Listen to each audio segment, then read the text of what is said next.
Hello friends, मैं आरती यादव आपके अपने यूट्यूब चैनल पर आप सभी लोगों का हार्दिक स्वागत करती हूँ।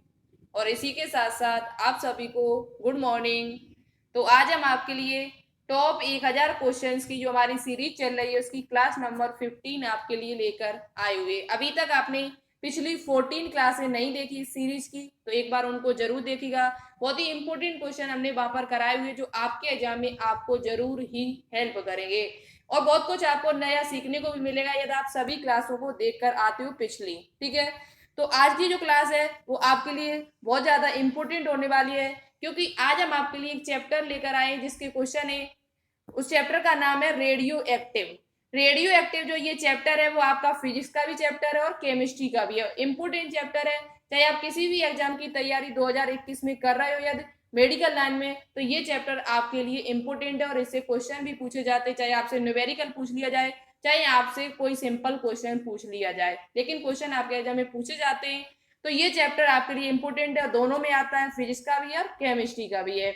मैंने एक आइडिया लगाया, न्यू सोचा मैंने कि आपको अब ऐसा कराया जाए सीरीज में प्रत्येक चैप्टर से आपको क्वेश्चन करा दिया। जैसे किसी दिन हमने फिजिक्स का कोई चैप्टर ले लिया, किसी दिन केमिस्ट्री का कोई चैप्टर ले लिया, उससे आपको जो भी इंपॉर्टेंट क्वेश्चन हो वो आपको सभी क्वेश्चन करा दिए जाए इस सीरीज में। जैसे हमने रेडियो एक्टिव को लिया है तो रेडियो एक्टिव के जो क्वेश्चन है, कुछ क्वेश्चन आपको इस सीरीज में देखने आज की क्लास में देखने को मिलेंगे और कुछ क्वेश्चन आपको नेक्स्ट क्लास में देखने को मिलेंगे। तो इस प्रकार से अब हम आपको इस सीरीज में क्वेश्चन कराने वाले हैं। आपको ये विचार कैसा लगा कमेंट बॉक्स में कमेंट करके जरूर बताएं और आपका कोई विचार हो तो उसे भी आप लोग हमें बताएं। ठीक है, और आज की क्लास आपके लिए इंपॉर्टेंट है तो पेन और कॉपी लेकर जरूर बैठे। जो भी पॉइंट हम आपको बताएं उसे उस पर नोट डाउन करते हुए चलें। तो ज्यादा से ज्यादा इस क्लास को प्लीज शेयर कर दिया करो जिससे हमें भी अच्छा लगे और आपको भी बहुत ज्यादा बेनिफिट होगा यदि आप लोग क्लास को शेयर करते हो। और ज्यादा से ज्यादा यदि यहाँ पर जितने ज्यादा स्टूडेंट्स यहाँ पर जुड़ेंगे उतना ही ज्यादा आप लोगों को बेनिफिट होगा। हम आपके लिए लगातार वीडियो बनाते रहेंगे। ठीक है, तो अभी तक आपने इस चैनल को सब्सक्राइब ना किया तो प्लीज आप लोग कर दीजिएगा यदि आप हमसे न्यू जुड़ रहे हो अभी अभी। ठीक है, तो चलिए क्लास को स्टार्ट करते हैं। सबसे पहले हम पिछली क्लास में जो होमवर्क में क्वेश्चन दिया था उसका आंसर बताएंगे और जिन स्टूडेंट ने उसका राइट आंसर दिया उनका नाम भी हम लेकर आए हुए हैं। तो सबसे पहले क्वेश्चन को देखते हैं, क्वेश्चन क्या था हमारा, उसके बाद हम आपका नाम लेंगे। ठीक है, तो आज की क्लास है वो बहुत ही इंपॉर्टेंट है तो लगातार हमारे साथ बने रहना प्लीज। आज के क्वेश्चंस बहुत ज्यादा इंपॉर्टेंट है रेडियो एक्टिव से और इसी प्रकार से अब हम आपको क्वेश्चन कराया करेंगे। प्रत्येक चैप्टर से क्वेश्चन आपको इस सीरीज में देखने को मिलेंगे तो इस सीरीज में आपको बहुत कुछ नया सीखने को भी मिलेगा अब। ठीक है, क्वेश्चन हमारा क्या था, पहला क्वेश्चन हमारा था कि चुंबक बनाने में किस धातु का प्रयोग किया जाता है। चुंबक बनाने के लिए किस धातु का प्रयोग किया जाता है, ये क्वेश्चन आपसे पूछा गया था। तो देखो चुंबक बनाने में कई धातुओं का प्रयोग किया जाता है, वो आप ऑप्शन पर डिपेंड करता है कौन सा ऑप्शन आपको एग्जाम में मिलता है। कौन कौन सी धातु है उन सभी का नाम बता देते हैं। एफ ही है आपकी, एक एल्यूमिनियम है, एक आपकी निकिल है और एक है आपकी कोबाल्ट। इन सभी धातुओं का प्रयोग जो होता है वो चुंबक बनाने में किया जाता है। किसको बनाने में, चुंबक बनाने के लिए एफई का प्रयोग किया जाता है, लोहा जिसे कहते हैं, एल्यूमिनियम, निकिल, कोबाल्ट, इन सभी का प्रयोग जो होता है वो चुंबक बनाने के लिए किया जाता है। आपको ऑप्शन में मिलता है वो ज्यादातर लोहा मिलता है और कई स्टूडेंट ने केवल लोहा ही आंसर दिया था। ठीक है, तो आप दूसरे क्वेश्चन की बात करते हैं। दूसरा क्वेश्चन हमने आपसे पूछा था कि जो 2,4-D 2,4-D इसकी फुल फॉर्म क्या है।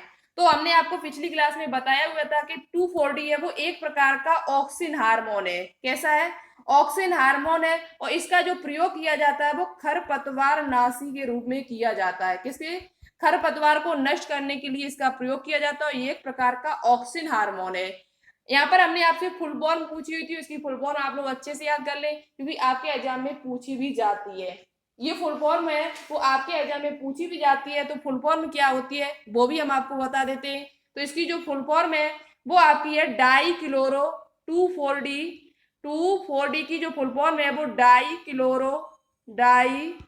डाई क्लोरोफिनॉक्सी, आप लोग नोट कर लें अच्छे से, एसिटिक अम्ल, एसिटिक अम्ल, ये इसकी फुल फॉर्म होती है। डाइक्लोरोफिनॉक्सी एसिटिक अम्ल है वो 2,4-D की फुल फॉर्म होती है और कई स्टूडेंट ने इसका राइट आंसर भी दिया हुआ था।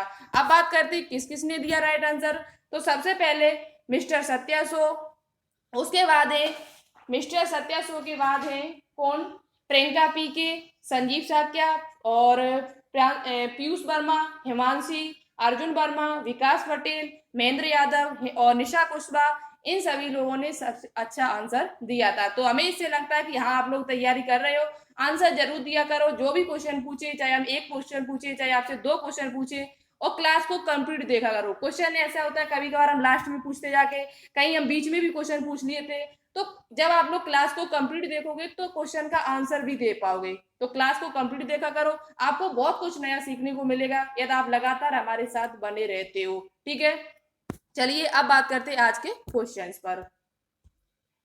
तो देखिएगा आज का जो फर्स्ट क्वेश्चन है हमारा रेडियो एक्टिव से लिया हुआ क्वेश्चन है और बहुत ही इंपॉर्टेंट क्वेश्चन है। यूरेनियम के एकमात्र अयस्क कौन सा है? यूरेनियम का आपको अयस्क बताना होगा। यूरेनियम का एकमात्र अयस्क कौन सा होता है? तो सबसे पहले बात करते हैं यूरेनियम है क्या। यूरेनियम क्या है? तो देखो यूरेनियम जो होता है वो एक प्रकार का रेडियो एक्टिव तत्व है। क्या है आपका? एक प्रकार का रेडियो एक्टिव तत्व है। अब आपने कैसे पहचाना कि ये रेडियो एक्टिव तत्व है? तो देखो रेडियो एक्टिव तत्व पहचानने के लिए एक बहुत ही अच्छी ट्रिक्स है। क्या है?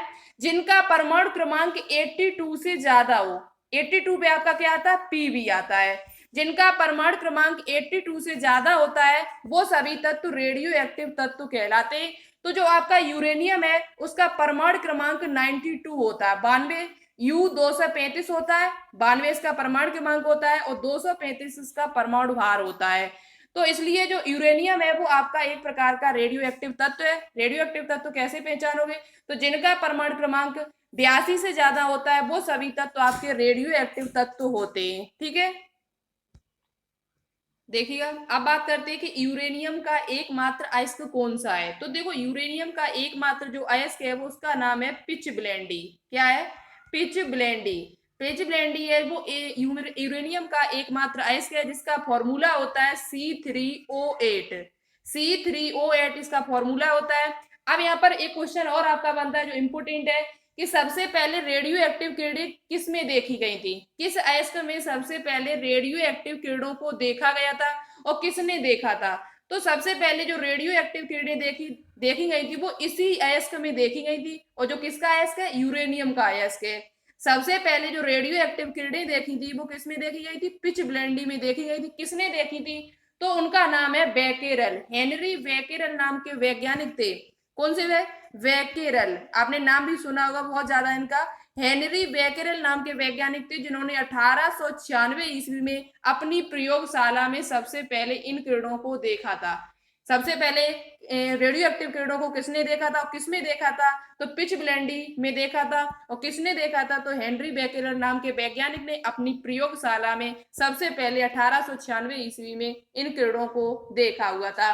यदि आपसे पूछा जाए कि पहला रेडियो एक्टिव तत्व कौन सा खोजा गया सबसे पहले, तो वो भी आपका यूरेनियम ही है। कौन सा है? यूरेनियम।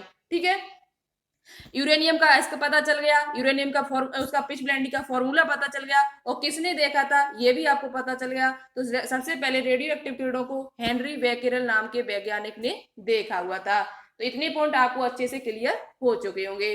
और रेडियो एक्टिव तत्व किसे कहते हैं ये भी हमने आपको बता दिया। जिनका परमाणु क्रमांक 82 से ज्यादा होता है वो सभी तत्व आपके रेडियो एक्टिव तत्व कहलाते हैं। अब बात करते हैं नेक्स्ट क्वेश्चन पर। हाइड्रोजन बम किसके द्वारा विकसित किया गया था? हाइड्रोजन बम है वो किसके द्वारा विकसित किया गया था? बहुत ही अच्छा क्वेश्चन है। तो देखो सबसे पहले बात करते हैं हाइड्रोजन बम जो है वो किस क्रिया पर आधारित है? नाभिकीय संलयन पर या नाभिकीय विखंडन पर? तो अच्छे से याद कर लें, बहुत ही इंपोर्टेंट पॉइंट है और कई बार आपके एग्जाम में पूछा भी गया और पूछा भी जा सकता है आपसे आगे भी। तो ये जो हाइड्रोजन बम होता है वो आपका नाभिकीय संलयन पर आधारित है। किस पर आधारित है? नाभिकीय संलयन पर आधारित है, जिसे कहते हैं इंग्लिश में नाभिकीय संलयन को न्यूक्लियर फ्यूजन। ठीक है, तो नाभिकीय संलयन पर आधारित होता है। जबकि परमाणु बम की बात की जाए आपसे, जब आपसे एटम बम की बात की जाए, ये दोनों क्वेश्चन बहुत ज्यादा इंपोर्टेंट है। परमाणु बम यदि आपसे पूछा जाए, परमाणु बम यदि आपसे पूछा जाए कि ये किस क्रिया पर आधारित है, तो परमाणु बम जो होता है वो नाभिकीय विखंडन पर आधारित होता है। किस पर आधारित होता है? नाभिकीय विखंडन पर आधारित होता है, जबकि हाइड्रोजन बम जो होता है वो नाभिकीय संलयन पर आधारित। ये क्या होते हैं, ये हमारे नेक्स्ट वीडियो में बात करेंगे। नाभिकीय संलयन क्या होता है, नाभिकीय विखंडन क्या होता है, ठीक है। अभी यहाँ पर आप इतना नोट कीजिए, हाइड्रोजन बम है वो नाभिकीय संलयन पर आधारित है, और सूर्य जो आपका होता है वो भी नाभिकीय संलयन पर आधारित है, और जो आपका परमाणु बम है वो आपका नाभिकीय विखंडन पर आधारित है, ठीक है। अब बात करते हैं कि हाइड्रोजन बम को किसके द्वारा विकसित किया गया था। तो हाइड्रोजन बम को एडवर्ड टेलर के द्वारा विकसित किया गया था 1952 ईस्वी में। कब किया गया था? 1952 ईस्वी में एडवर्ड टेलर नाम के वैज्ञानिक थे जिनके द्वारा हाइड्रोजन बम को विकसित किया गया था, ठीक है। परमाणु बम को किसके द्वारा किया गया था, तो ये भी सुन लीजिएगा। तो परमाणु बम को जो विकसित किया था, परमाणु बम के बारे में जो बताया हुआ था, उनका नाम है उनका रॉबर्ट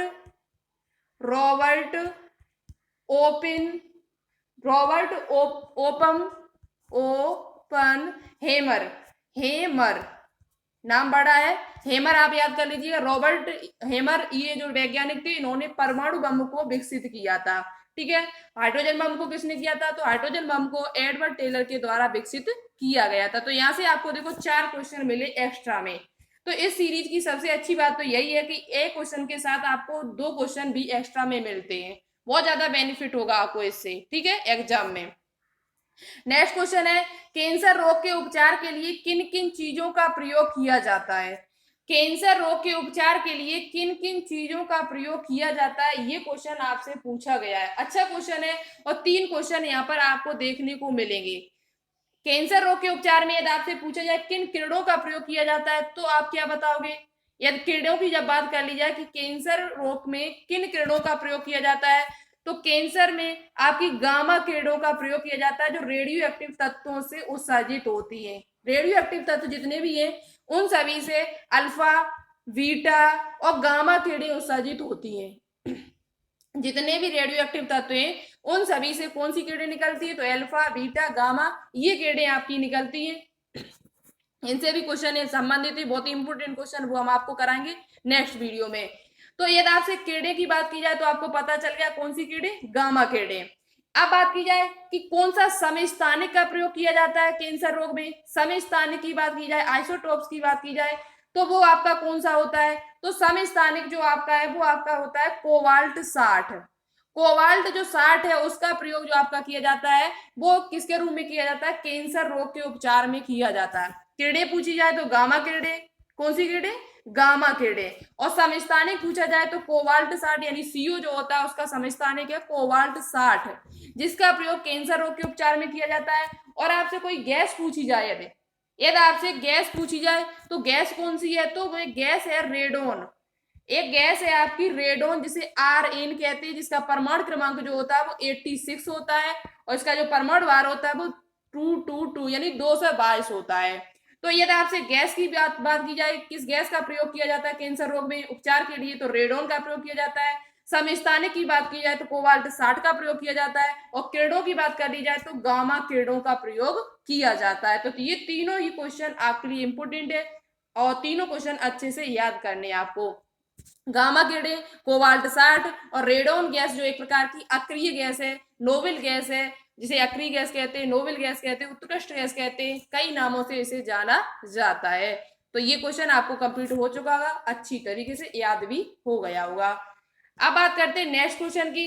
भारत में प्रचुर मात्रा में उपलब्ध महत्वपूर्ण नाभिकीय ईंधन कौन सा है? भारत में सबसे ज्यादा कौन सा रेडियो एक्टिव तत्व पाया जाता है जिसकी मात्रा बहुत ज्यादा हमारे यहाँ पर है? तो वो आपका है थोरियम। कौन सा है? थोरियम।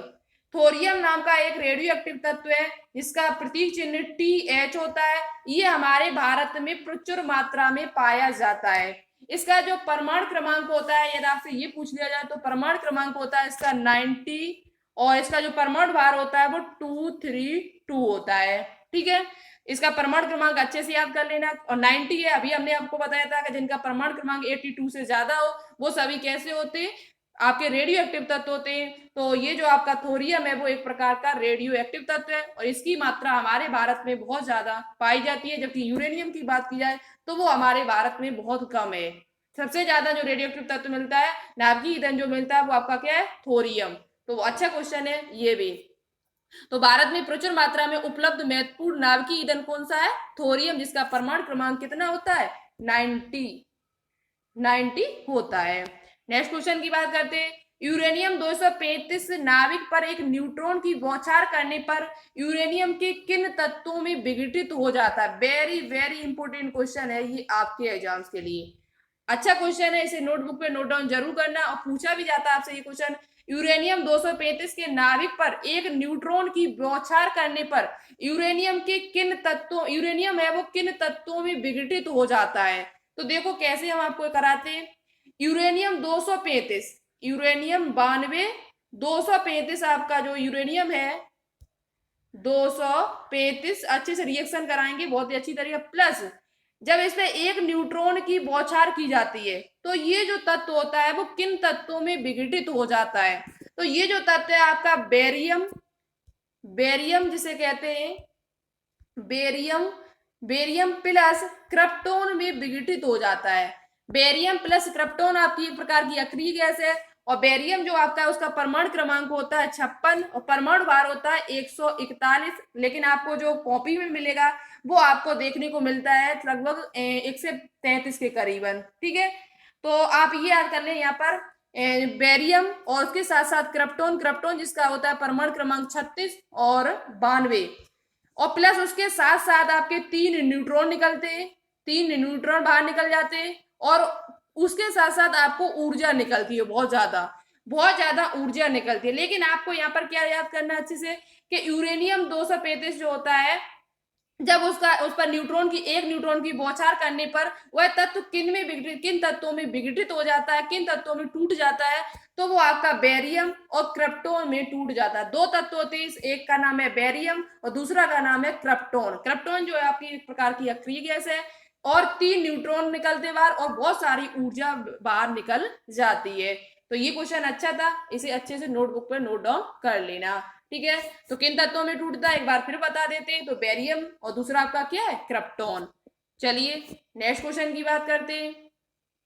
नेक्स्ट क्वेश्चन है, किन तत्वों को रेडियो एक्टिव तत्व कहा जाता है, किन तत्वों को रेडियो एक्टिव तत्व कहा जाता है। तो पिछली अभी हम आपको बता चुके हैं जस्ट कि जो जिनका परमाणु क्रमांक 82 से ज्यादा होता है, 82 पीवी आता है, जिनका परमाणु क्रमांक 82 से ज्यादा होता है वो सभी तत्व रेडियो एक्टिव तत्व कहलाते हैं। उसी के साथ साथ जिनमें अल्फा, बीटा और गामा किरणें भी उत्सर्जित होती है, जितने भी रेडियो एक्टिव तत्व हैं उन सभी में ये किरणें जरूर निकलती है। तो इन तत्वों को क्या कहा जाता है, रेडियो एक्टिव तत्व कहा जाता है। तो इसमें टाइम वेस्ट नहीं करेंगे, आगे क्वेश्चन पर चर्चा करेंगे।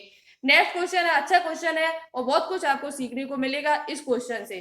परमाणु रिएक्टर में न्यूट्रॉनों के मंदन के लिए किसका प्रयोग किया जाता है। परमाणु रिएक्टर जो होता है, परमाणु जो संयंत्र होता है, उसमें न्यूट्रॉनों के मंदन के लिए किसका प्रयोग किया जाता है, किन किन चीजों का प्रयोग किया जाता है, ये आपसे पूछा गया है। तो देखो किन किन चीजों का प्रयोग किया जाता है यदि आपसे पूछा गया है, तो सबसे पहले बात करते हैं D2O, ड्यूटेरियम ऑक्साइड का प्रयोग किया जाता है। उसी के साथ साथ ग्रेफाइट का प्रयोग किया जाता है। क्या किसका प्रयोग किया जाता है, D2O जिसे ड्यूटेरियम ऑक्साइड कहते हैं, जो भारी जल जिसे कहा जाता है, और ग्रेफाइट का प्रयोग किया जाता है। इस विमंदक भी आपको कहीं मंदन की जगह पर आपको विमंदक भी मिल सकता है या नियंत्रक मिल सकता है। अब बात करते हैं किन क्षणों का प्रयोग किया जाता है, न्यूट्रॉनों की मंदन को रोकने के लिए किन क्षणों का प्रयोग किया जाता है। तो वो क्षणें आपकी होती है कैडमियम और बोरॉन की, कैडमियम और बोरॉन की जो छड़ें होती हैं उनका प्रयोग भी किया जाता है न्यूट्रॉनों को मंदन करने, न्यूट्रॉनों को कम यानी उनकी गति को कम करने के लिए। किसका किसका प्रयोग किया जाता है, तो यदि आपसे पूछा जाए तो D2O का प्रयोग किया जाता है, ग्रेफाइट का प्रयोग किया जाता है, और छड़ें जब आपसे पूछी जाए किन छड़ों का प्रयोग किया था, तो कैडमियम और बोरॉन नाम की छड़ों का प्रयोग किया जाता है। ये शायद रदरफोर्ड के द्वारा ये किया गया था प्रयोग। ठीक है, ये क्या करती है, कैडमियम और बोरॉन की छड़ ये न्यूट्रॉन का अवशोषण करती है। क्या करती है, जितने भी न्यूट्रॉन होते हैं उनका ये क्या करती है, अवशोषण करती है। ठीक है, तो छड़ें पूछी जाए तो आप बता दोगे, और यदि आपसे वैसे पूछा जाए विमंदक के रूप में किन पदार्थों का प्रयोग किया जाता है, तो D2O ग्रेफाइट का प्रयोग किया जाता है। ठीक है, और शीतलक के रूप में किसका प्रयोग किया जाता है, शीतलक कूलेंट के रूप में किसका प्रयोग किया जाता है, तो आपका जो नॉर्मल जल होता है H2O, इसका प्रयोग किया जाता है। ठीक है, चलिए आगे बात करते हैं नेक्स्ट क्वेश्चन पर। नेक्स्ट क्वेश्चन आपका है बायोलॉजी के क्वेश्चन है, और रेडियो एक्टिव से कुछ क्वेश्चन हमने आपको आज करा दिए, बच्चे के क्वेश्चन आपको नेक्स्ट क्लास में देखने को मिलेंगे। ठीक है, लेग्यूमिनेसी कुल के पादपों में जैसे मटर की जड़ों में कौन सा जीवाणु नाइट्रोजन स्थिरीकरण करता है। लेग्यूमिनेसी कुल के पादपों जैसे कि मटर की जड़ों में कौन सा जीवाणु नाइट्रोजन स्थिरीकरण करता है। बहुत ही अच्छा क्वेश्चन है, और इस क्वेश्चन पर हम कई बार चर्चा भी कर चुके हैं। वो आपका है राइजोबियम लेग्यूमिनेसेरम। राइजोबियम लेग्यूमिनेसेरम। देखो आप ये पहचानना चाहो तो इसमें देखो लेग्यूमिनेसी कुल, और यहाँ पर भी आपको लेग्यूमिनेसी लिख के आएगा, तो आप तुरंत पहचान लोगे उस जीवाणु का नाम क्या है, राइजोबियम लेग्यूमिनेसेरी नाम मिनेसेरी नाम का एक जीवाणु होता है, जो नाइट्रोजन स्थिरीकरण में सहायक होता है। किसमें, जितने भी लेग्यूमिनेसी कुल के पादप होते, चाहे आप मटर की बात कर लो, चाहे आप मूंग की दाल की, चाहे अरहर की बात करो, जितनी भी दालें होती है वो ज्यादातर लेग्यूमिनेसी कुल में आती है, और उनमें एक जीवाणु पाया जाता है जो नाइट्रोजन स्थिरीकरण करता है, जिसका नाम है क्या, राइजोबियम लेग्यूमिनेसी। ठीक है, तो इसका आंसर क्या है, आपको पता चल गया होगा। नेक्स्ट क्वेश्चन की बात करते हैं। नेक्स्ट क्वेश्चन अच्छा क्वेश्चन है ये भी। गाय और भैंस की आंत में कौन सा जीवाणु पाए जाते हैं जो गोबर गैस बनाने में सहायक है। गाय भैंस की आंत में कौन सा जीवाणु पाया जाता है जो गोबर गैस बनाने में सहायक होता है। ये बैक्टीरिया चैप्टर से टॉपिक से लिया हुआ क्वेश्चन है। तो उस जीवाणु का नाम है मीथेनोजन। मीथेनोजन मीथेनोजन नाम का एक बैक्टीरिया होता है, जो कौन सा बैक्टीरिया था आपसे ये पूछा जाए तो ये एक प्रकार का आर्की बैक्टीरिया होता है। बैक्टीरिया को जब विभाजित करते हैं तो उसमें एक आर्की बैक्टीरिया होता है, एक यू बैक्टीरिया होता है। तो ये जो मीथेनोजन है वो एक प्रकार का बैक्टीरिया, वो कौन सा बैक्टीरिया है, तो वो आपका आर्के बैक्टीरिया है। आपसे पूछा जाता है कि आर्के बैक्टीरिया का उदाहरण बताइए, तो आप क्या बताओगे, मीथेनोजन। तो मीथेनोजन नाम का एक जो बैक्टीरिया होता है जो गाय और भैंस की आंत में पाया जाता है, जो गोबर गैस बनाने में सहायक है। किस गैस को बनाने में सहायक है, गोबर गैस को बनाने में सहायक है, यानी कि मेथेन गैस को बनाने में सहायक है। CH4, जिसे हम मार्स गैस भी कहते हैं। कौन सी गैस कहते हैं, मार्स गैस। मार्स गैस के नाम से भी जाना जाता, और ये जो गोबर गैस होती है उसे हम CH4 कहते हैं, मेथेन कहते हैं। तो ये जो बैक्टीरिया होता है वो गोबर गैस बनाने में सहायक होता है। और ये बैक्टीरिया पाया कहाँ जाता है, ये आपसे पूछा जाए तो ये दलदली स्थानों पर पाया जाता है, जहाँ कीचड़ होता है वहां पर ये बैक्टीरिया बहुत ज्यादा पाया जाता है। तो यहाँ पर आपको क्या याद करना है, तो ये 3 पॉइंट अच्छे से याद करना है कि मीथोनोजन क्या है, तो एक प्रकार का आर्के बैक्टीरिया है। ये इसका प्रयोग कहाँ किया जाता है, तो ये किसको बनाने में सहायक है, तो गोबर गैस को बनाने में सहायक है। और कहाँ पाया जाता है, गाय और भैंस की आंत में पाया जाता है। ठीक है, नेक्स्ट क्वेश्चन की बात करते हैं अब। नेक्स्ट क्वेश्चन है हमारा, वीटकर के 5 जगत वर्गीकरण में वायरस तथा विषाणु को किस जगत में रखा गया है। वीटकर के 5 जगत जो वर्गीकरण उन्होंने दिया था, जैसे कि 5 जगत वर्गीकरण में क्या है, मोनेरा आता है आपका, मोनेरा के बाद आपका प्रोटिस्टा आता है, और प्रोटिस्टा के बाद आपका कवक आता है, और चौथे नंबर पे आपका प्लांटी आता है, और 5वें नंबर पे आपका क्या आता है, एनिमिलिया आता है। ये क्रम से आप लोग याद कर लेना, मोनेरा सबसे पहले, फिर उसके बाद प्रोटिस्टा, फिर कवक, फिर उसके बाद आपका यानी फंजाई जिसे कहते हैं, फिर प्लांटी, फिर एनिमिलिया। ये इन्होंने 5 जगत इनका वर्गीकरण है।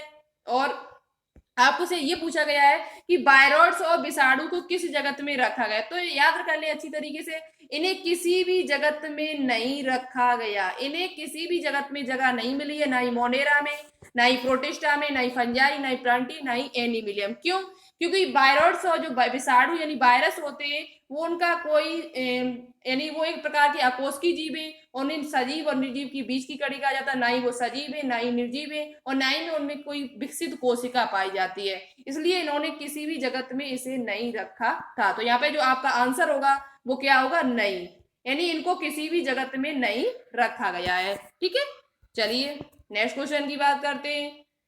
नेक्स्ट क्वेश्चन आपका है, टीएमबी में कैप्सोमियर की संख्या कितनी होती है। टीएमबी यानी टोबैको मोजेक वायरस।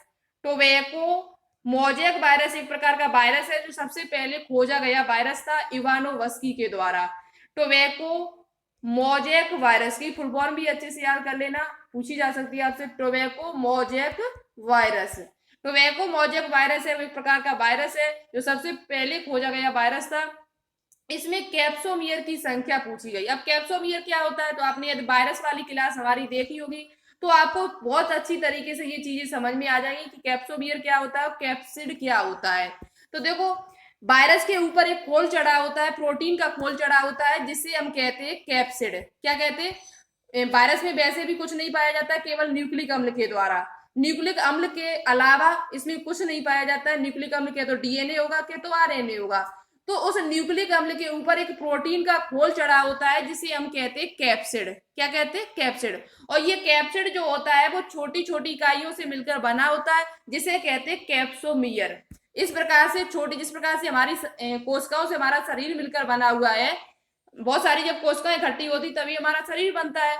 तो इसी प्रकार से कैप्सिड का निर्माण जो होता है वो किससे होता है? कैप्सोमियर से होता है।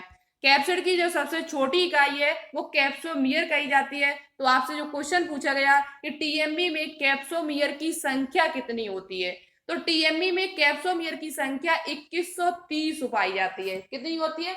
2130 कैप्सोमियर इसमें पाए जाते हैं। तो कैप्सोमियर क्या होता है? तो कैप्सिड की सबसे छोटी इकाई होती है। कैप्सिड क्या होता है? तो वायरस के ऊपर जो खोल चढ़ा होता है, उस जो प्रोटीन का खोल चढ़ा होता है जिसके अंदर न्यूक्लिक अम्ल पाया जाता है, उस खोल को ही हम कैप्सिड कहते हैं। ठीक है, अब अच्छे से आपको समझ में आ गया होगा। और आपको डिटेल से पढ़ना है सभी के बारे में, वायरस क्या होते हैं, प्रियोन क्या होते हैं, वायरस क्या होता है, उसके बारे में बहुत ही डिटेल से यदि आपको पढ़ना है, बैक्टीरियोफेज क्या होता है, तो वहां पर हमने बहुत अच्छी तरीके से आपको समझाया हुआ है और वो सभी पॉइंट आपको बताए हुए जो आपके एग्जाम में पूछे जा सकते आपसे। नेक्स्ट क्वेश्चन की बात करते हैं। अगार अगार जिसका उपयोग सूक्ष्म जीवियों के संवर्धन में तथा आइसक्रीम एवं जेली में होता है, किस शैवालों से प्राप्त होता है? अगार अगार नाम का जो शैवाल है वो किन शैवालों से प्राप्त किया जाता है, जिसका प्रयोग आइसक्रीम बनाने में, जेली बनाने में किया जाता है? अच्छा क्वेश्चन है। तो उन शैवालों के नाम बताते हैं। तो जो शैवाल है वो आपका लाल शैवाल होते हैं। शैवाल कई प्रकार के होते हैं और ये चैप्टर आपके लिए इंपॉर्टेंट है, हम आपको कराने वाले हैं। कुछ स्टूडेंट्स ने हमारे पास कमेंट किया था कि आप शाम की क्लास लीजिएगा, हम उसे देखेंगे। तो हम आपके लिए जल्द ही वो क्लास स्टार्ट करने वाले फिर दोबारा से। उसमें हम आपको यही पादप जगत के जो क्वेश्चन है वो सभी कराएंगे। पादप जगत हुआ आपका, शैवाल, ग्लाइकेन, कवक, बैक्टीरिया के बारे में, इन्हीं यही चैप्टर हम आपको कराने वाले, इंपॉर्टेंट चैप्टर है। ठीक है, तो देखो, यदि आपसे पूछा जाए कि कौन सा शैवाल है, उसमें लाल या भूरा शैवाल लिया गया, तो वो आपका लाल शैवाल लिया जाता है। अब वो लाल शैवाल कौन कौन से हैं, तो उन दोनों के नाम है आपके क्या? एक आपका है जेलेडियम। जेलेडियम, ये जो अगार अगार शैवाल होता है वो किससे प्राप्त किया जाता है? जेलेडियम और प्लस जेलेडियम और ग्रेसिलेरिया, ग्रेसिलेरिया, ग्रेसिलेरिया, जेलेडियम और ग्लेसिलेरिया से मिक्सचर, यानी दोनों शैवाल से आपका कौन सा शैवाल प्राप्त किया जाता है? अगार अगार नाम का शैवाल प्राप्त किया जाता है। और जो जेलेडियम और ग्रेसिलेरिया है वो क्या है एक प्रकार के? तो वो लाल शैवाल है। ठीक है, रेड एल्गी है। और बहुत ही इंपॉर्टेंट क्वेश्चन है, आपके एग्जाम में पूछा भी जा सकता आपसे है। चलिए, तो कौन कौन से शैवाल है? जेलेडियम और ग्रेसिलेरिया, जेलेडियम और ग्रेसिलेरिया। देखो, हम बार बार क्यों बोलते हैं, टाइम भले ही ज्यादा लगता है वीडियो बनाने में, लेकिन आपको याद कराने की कोशिश कराते हैं, आपको याद हो जाए अच्छे से। लोहे पर जिंक धातु की परत चढ़ाने की क्रिया को क्या कहते हैं? लोहे पर जिंक धातु की परत चढ़ाने की क्रिया को क्या कहते हैं? लोहे पर जिंक धातु क्यों चढ़ाई जाती है परत? तो उस जंग को बचाने के लिए, उस पर जंग न लगे, नमी उसके पास आई, ऑक्सीजन। देखो, जंग कब लगती है? जब उसके ऑक्सीजन होगी उसके पास ज्यादा, या नमी हो, उसके पास ऑक्सीजन और नमी के कारण उस पर जंग लगती है। तो उसे बचाने के लिए उस पर जिंक धातु चढ़ाई जाती है। कौन सी धातु चढ़ाई जाती है? जिंक धातु चढ़ाई जाती है। तो उस क्रिया को क्या कहते हैं? तो उस क्रिया को आपका, यदि हिंदी में पूछा जाए आपसे, हिंदी में पूछा जाए तो इसद लेपन कहते हैं। क्या कहते हैं? इसद लेपन। आपको कोई भी ऑप्शन मिल सकता है, इसद लेपन भी मिल सकता है। इंग्लिश में इसे कहते हैं गैल्वेनीकरण। क्या कहते हैं? गैल्वेनी गैल गैल्वेनीकरण। हिंदी में इसे कहा जाता है इसद लेपन और इंग्लिश में कहा जाता है गैल्वेनीकरण, गैल्वेनाइजेशन। लोहे पर जिंक धातु की परत चढ़ाने की क्रिया को यसद लेपन या गैल्वेनीकरण कहा जाता है। ठीक है, अच्छे से याद कर लेना। और लोहे पर जंग लगाने से यदि आप जिंक धातु की परत चढ़ा दोगे तो लोहे की जो वस्तु होगी वो आप पर, उस पर आपका क्या होगा, वो आपकी जंग नहीं लगेगी। ठीक है, नेक्स्ट क्वेश्चन की बात करते हैं। नेक्स्ट क्वेश्चन का आंसर आपको कमेंट बॉक्स में कमेंट करके बताना होगा। रॉकेट की गति पर कौन सा संरक्षण सिद्धांत लागू होता है? रॉकेट की गति पर कौन सा संरक्षण सिद्धांत लागू होता है? ऊर्जा संरक्षण या द्रव्यमान संरक्षण या संवेग संरक्षण, कौन सा संरक्षण लागू होता है? आपको डिटेल से इस क्वेश्चन का आंसर बताना है। उससे संबंधित जो भी पॉइंट हो आप ढूंढ के कहीं से भी कैसे भी हमको सभी पॉइंट आपको बताने होंगे। ठीक है, इस क्वेश्चन का आंसर आप लोग कमेंट बॉक्स में कमेंट करके जरूर बताएं। देखिए सबसे अच्छा और सबसे राइट आंसर कौन देता है। ठीक है, आज के क्वेश्चंस यहीं पर फिनिश होते हैं। क्लास आपको कैसी लगी कमेंट बॉक्स में कमेंट करके जरूर बताएं। ज्यादा से ज्यादा इस वीडियो को शेयर कर दिया करो। लाइक ना किया तो प्लीज इस वीडियो को लाइक कर दे, जिससे हमें भी अच्छा लगता है कि हाँ हमारे स्टूडेंट्स हमको प्यार दिखाते देते हैं। ठीक है, और अभी तक आपने चैनल को सब्सक्राइब ना किया तो प्लीज इस चैनल को सब्सक्राइब करके बेल आइकन को प्रेस ऑल पर क्लिक करें, जिससे हम जो भी इंपोर्टेंट वीडियो डालें आपके पास सबसे पहले हमारा नोटिफिकेशन पहुंच जाए। आपको इसी प्रकार से लगातार क्लासें हमारे यहाँ से मिलती रहेंगी। सिर्फ आपको क्या करना है, मेहनत करनी है, अच्छे से लगातार पढ़ना है। जो स्टूडेंट्स नहीं पढ़ रहे हैं वो बहुत नुकसान अपने आप पर ले रहे हैं, उन्हें बहुत ज्यादा नुकसान होगा, और जो पढ़ रहे हैं उनको बहुत ज्यादा बेनिफिट होगा। जब तक आपका एग्जाम आएगा तब तक आप लोग बहुत कुछ सीखने को मिलेगा, बहुत कुछ सीख भी जाओगे या लगातार आप लोग पढ़ते रहोगे तो लगातार पढ़ते रहेगा। आपके पास टाइम है, अच्छा घर पे बैठे हो और अच्छे से पढ़ाई कीजिए। ठीक है, तो आज के लिए इतना ही। All the best.